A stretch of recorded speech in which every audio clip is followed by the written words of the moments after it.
नमस्कार, जोहार भारत मित्र देख रहे हैं आप। मेरा नाम अभिषेक भारती और साथ है हमारे आरती।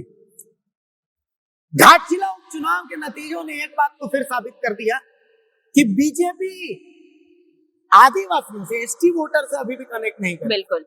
लेकिन एक और बात साबित हो गया, जयराम महतो का वोट प्रतिशत बढ़ा। वहां पर एक तस्वीर आई कि जैसे ही 8,000 वोट को क्रॉस किया जेल के उम्मीदवार ने, वहां जश्न बनने लगा और जश्न बनता है, बिल्कुल बनता है। बिल्कुल। जयराम महतो ने एक बात साबित कर दी। क्या साबित कर दिया? कि जयराम महतो एक उम्मीद है लोगों को, और अगर जयराम महतो थोड़े रणनीतिक तरीके से आगे बढ़े तो बीजेपी को वो पार कर सकते। एक चीज और मैं मेंशन करना चाहूंगी यहाँ पे, हम जब घाटशिला चुनाव के बारे में बात कर रहे थे तो हमें ये लग रहा था कि जयराम महतो वहां पर जब कोई मुद्दा नहीं है तो किस मुद्दे पर वो बात करना चाहते हैं।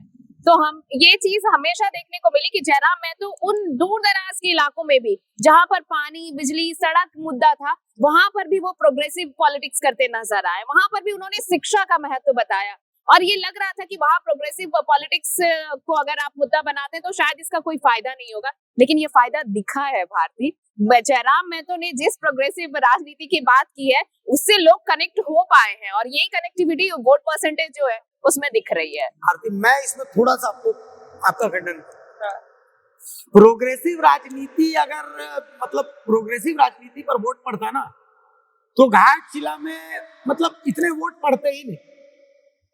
हाँ, ये मैं आपको बताऊं कि जो कुर्मी वोट है वो एकमुश्त जेल के हमको गिरे और एसटी वोट जो वो बिल्कुल नहीं मिले। हाँ। ठीक है, जयराम महतो जो करने के लिए वहां पर गए थे वो उन्होंने किया है, लेकिन अब जयराम महतो को इससे बाहर आने की जरूरत है। देखिए, नो डाउट प्रोग्रेसिव राजनीति आप कर रहे हैं, बहुत अच्छी बात है, करनी भी, लेकिन डिपेंड ये करता है कि झारखंड को क्या अभी प्रोग्रेसिव राजनीति की जरूरत है, मतलब झारखंड के लोग क्या प्रोग्रेसिव राजनीति चाहते हैं। हाँ। मैटर ये है कि डॉलर रुपया से बहुत ज्यादा मजबूत है, लेकिन क्या रांची में आप डॉलर लेकर के खरीदारी कर पाएंगे? बिल्कुल भी नहीं। आम दुकान में नहीं कर पाएंगे। जयराम महतो डॉलर लेकर के घाटशिला में घूम, जयराम महतो प्रोग्रेसिव राजनीति कर रहे हैं, मैं फिर यही बात कर रहा हूं। लेकिन मेरा सवाल ये है कि जयराम महतो ने वहां पर सूर्य आंसदा का मामला नहीं बुलाया, क्यों नहीं बुलाया? हाँ, सही बात है ना? मैं इसलिए क्योंकि उससे जेएमएम को नुकसान। खैर, जयराम को अब अपना भविष्य सोचना चाहिए कि क्या वो अभी भी वोट कटवा राजनीति, चूंकि यहाँ पर भी घाटशिला में भी आप अगर उनके समर्थकों की तरह, उनके समर्थक तो अभी भी कह रहे हैं कि नेक्स्ट सीएम जयराम महतो, लेकिन नेक्स्ट सीएम कैसे आप अभी भी वोट कटवा के टैग लेके बोलो। हाँ, बिल्कुल। आपको राजनीति समझनी पड़ेगी कि सोशल मीडिया का माहौल और हकीकत का माहौल दोनों अलग। मैं फिर एक बात कह रहा हूं कि जयराम महतो के बोलने के तरीके का, जयराम महतो की राजनीतिक विजन का हम फैन हैं, हम हैं फैन, इसमें कोई शक नहीं, लेकिन जहां गलत होगा हम बोलेंगे, है ना। अब आप समझिए, घाटशिला में संथाली वोटर्स, संथाल वोटर्स को सबसे ज्यादा, अगर आप वाकई चुनाव लड़ना है, मतलब जीतना चाहते हैं, तो संथाल वोटर्स के बीच में आपको सबसे ज्यादा कनेक्टिंग किस बात को लेकर के कनेक्टिविटी होती है? सूर्य आंसदा को लेकर। लेकिन सूर्य आंसदा के मामले को आपने पूरे घाटशिला चुनाव में नहीं भुनाया। आपको अगर आप इतना ही जीतने का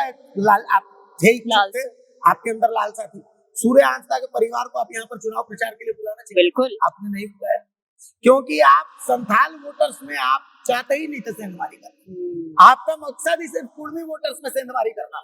बिल्कुल। मेरी बात से बहुत लोग इत्तेफाक नहीं रखेंगे। हाँ, लेकिन जयराम महतो एक उम्मीद के तर्ज पर झारखंड का एक बड़ा तबका, और मुझे लगता है कि ये जो उम्मीद है ये सिर्फ पब्लिक की उम्मीद नहीं है। आप देखिए कि 2019 के बाद से जो पॉलिटिकल सिनारियो बना है झारखंड में, आप एक मजबूत विपक्ष को तरस गए हैं। आपको विपक्ष लगेगा ही नहीं कि कहीं भी विपक्ष नजर आ रहा है, लेकिन जयराम महतो एक मजबूत विपक्ष के तौर पर नजर आए हैं। अकेले वो सड़क से लेकर सदन तक दहाड़ते नजर आए हैं। उन मुद्दों पर उन्होंने आवाज बुलंद की है जिन मुद्दों को विपक्ष ने कभी छुआ तक भी नहीं। उन मुद्दों पर उनकी आवाज सुनाई दी है जो मुद्दे विपक्ष को उठाने चाहिए थे, एक मजबूत विपक्ष को, यानी कि बीजेपी को उन मुद्दों को उठाना चाहिए था, लेकिन बीजेपी ने इन मुद्दों पर कोई कारण है ना। हाँ, बीजेपी की बर्बादी का कारण ही यही। हाँ, बीजेपी आज आदिवासी कर रही है। आप बीजेपी के शीर्ष नेतृत्व में देखिए बाबूलाल मरांडी, जिनको खुद आदिवासी नहीं समझता। चंपाई सोरेन नो डाउट मेहनत कर रहे थे, लेकिन दिक्कत यह है कि आप थोपा हुआ नेता है ना। घाटशिला के लिए आप थोपे हुए नेता थे, नहीं तो सरायकेला में तो आप जीते ना जी। जहां से आपका ताल्लुक, आप वहां राजनीति कीजिएगा तो आप जीतेंगे। अब संथाल है, संथाल में कौन से नेता को आप देख रहे हैं कि वो आदिवासियों से कनेक्ट कर? संथाल के वहां के स्थानीय नेताओं को आपको आगे बढ़ाना पड़ेगा। आप संथाल में रघुवर दास की सभा करवाइएगा तो आपको कौन वोट देगा? हाँ। तो बीजेपी थोपे हुए नेता को थोप रही है जबरदस्ती। जबकि जयराम के साथ क्या है कि संथाली भी उनकी बात से कनेक्ट करता है, महतो भी उनकी बात से कनेक्ट करता है, जो तेली है वो भी उनकी बात से कनेक्ट कर रहा है। लेकिन दिक्कत कहाँ है? दिक्कत ये आ रही है कि उनको एक कम्युनिटी विशेष का नेता बना करके छोड़ दी। हाँ। और इसमें गलती उन्हीं की है। उनके आसपास जो सुझाव देने वाला है, गलती उनकी है। जबकि जब वो बात करते हैं मुस्लिम की, जब वो बात करते हैं कुलमी की, जब वो बात करते हैं संथाल की, हर चीज की जब वो उनको ये समझना पड़े, लेकिन वो ये बात समझने को तैयार नहीं। जब वो धनबाद में लाठीचार्ज के खिलाफ आवाज उठाते हैं, तो एक जगह लाठीचार्ज के खिलाफ आवाज उठाते हैं, दूसरी जगह नहीं उठाते, तब तो लोग सवाल करेंगे। उनको इसके लिए आत्ममंथन की जरूरत है। वो ये आत्ममंथन करें कि कब तक वो सिर्फ वोटकटवा का टैग लेकर के घूमेंगे, और अब उस छवि से बाहर निकलने की और सोशल मीडिया रील्स जो है वो एक लिमिट तक उनकी मदद करेंगे। आपके पर्सनल यूट्यूबर्स जो है वो आपको एक लिमिट तक मदद करेंगे, लेकिन धरातल पर जब आप करेंगे, आप अच्छा काम करेंगे तो अच्छा लोग बोलेंगे। आप वो काम छुप ही नहीं सकता, उसके लिए आपको रील्स बनवाने और ये सब करने की जरूरत नहीं है। तो इसको जयराम महतो को समझना पड़ेगा। उनको हर समुदाय को, हर तबके को अपने साथ नहीं, वो जो ये जो नारा लग रहा है कि अगला सीएम जयराम, तो अगला सीएम जयराम बनने के लिए भाई आपको सिर्फ एक तबका नहीं, आपको वो यूनिवर्सल एक्सेप्टेंस चाहिए होगा। और ये जब स्वीकार्यता होगी ना जयराम महतो की, तब ये आप सोच सकेंगे कि कम से कम अब तक जो महतो समुदाय से एक भी सीएम नहीं बन पाए 25 सालों में, तो वो वहां तक पहुंचने के लिए ये यूनिवर्सल एक्सेप्टेंस बहुत जरूरी होगी। हर तबका जब तक उनको एक्सेप्ट नहीं करेगा, उनको स्वीकार्य नहीं करेगा, तब तक ये बहुत मुश्किल होगा। और अगर आप फ्रेम में बंध रहे हैं, चाहे वो महतो के फ्रेम में हो या वोट कटवा के फ्रेम में हो, क्योंकि बीजेपी से ज्यादा उम्मीद लोग बिल्कुल एक लड़के, बिल्कुल एक विधायक, और कहीं ना कहीं जयराम महतो को अपना सेकंड लाइनर भी, जैसे देवेंद्र महतो वो अपनी राजनीति कर रहे हैं, तो देवेंद्र के साथ साथ और भी सेकंड लाइनर उनको पैरेलल तैयार करना चाहिए, करने की जरूरत है। वन मैन फोकस अगर पार्टी रह जाएगी तो वो फिर जयराम महतो 81 सीटों पर तो चुनाव नहीं लड़ सकते ना। उनको 81 ऐसे चेहरों की जरूरत है जो कि मतलब सेकंड लाइनर, ये उनको मतलब अपने आप को फोकस करने की जरूरत है, ये उनको करना पड़ेगा। बिल्कुल। और जब आपके आसपास ऐसे पैरेलल 3-4 तैयार होंगे ना, तब फिर सिर्फ आप सेंट्रलाइज नहीं होंगे, फिर आपको लगेगा कि नहीं जयराम यहाँ भी है, जयराम वहाँ भी है, जयराम वहाँ भी है। उसमें महतो भी होना चाहिए, हाँ, हर तबके से, हंसदा भी होना चाहिए, बिल्कुल, उसमें टोपो भी होना चाहिए, उसमें उराव भी होना चाहिए, उसमें मुंडा भी होना चाहिए, उसमें साहू भी होना चाहिए। ये उनको सोचने और समझने की है, उस पर एनालिसिस करना। और जब ये सोशल एक्सेप्टेंस आपका अगर आता है ना, जब वहां पर होगा कि हर तबके के लोग आपके साथ जुड़े हैं, तभी हर तबका आपको स्वीकार भी करेगा। और तब इनमें कैपेबिलिटी है कि बीजेपी बिल्कुल है।